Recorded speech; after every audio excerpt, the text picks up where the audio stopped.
Hello বন্ধুরা, সবাই কেমন আছেন? আপনারা দেখছেন ইটস ব্লগ 2.0। তো এটা আমার কোয়েল পাখির কাছা। এখানে অনেকে বলছেন 150টা রাখা যাবে উপরে নিচে। এটা নিচেরটা, এখানে 5টা আছে যেগুলো ডিম পাড়তেছে রানি। তো প্রথমে 5টা নিয়েছিলাম, এগুলো আপনারা দেখেছেন। এখানে এটা হচ্ছে যে আপনার এটার হাইট হচ্ছে 3 ফিট, আর এদিকে হচ্ছে আপনার 3 ফিট, আর এদিকে হচ্ছে 18 ইঞ্চি। তো এইভাবে বানানো হয়েছে, কোনো ধরনের মাপ টাপ দেওয়া হয়নি, আমি নিজেই বানাইছি। এটা ভিডিও করি না, সেই জন্য ভিডিওটা আপনাদের দেখাই নাই। তো পানির পাত্র ভিতরে দিয়েছি আপাতত, যেহেতু বেশি দিন হয় নাই, বাইরে রাখি নাই। তো এইভাবে আমি পালন করতেছি।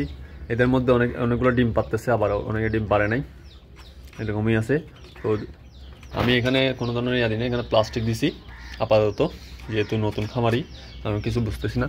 তো এরা ডিম পারতেছে, দেখুন ডিমগুলো মাশাআল্লাহ ভালো সাইজের আছে।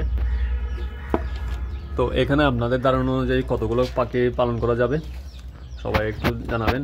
এটা একটু বড় করে পালন করছি, যদি পরবর্তীতে কোয়েল পাখি না থাকে মুরগির বাচ্চা রাখা যাবে, এরকম করে রাখছি। তো সবাই আমার জন্য দোয়া করবেন আর আমাকে সাপোর্ট করবেন, চ্যানেলটা সাবস্ক্রাইব করবেন। ধন্যবাদ সবাইকে।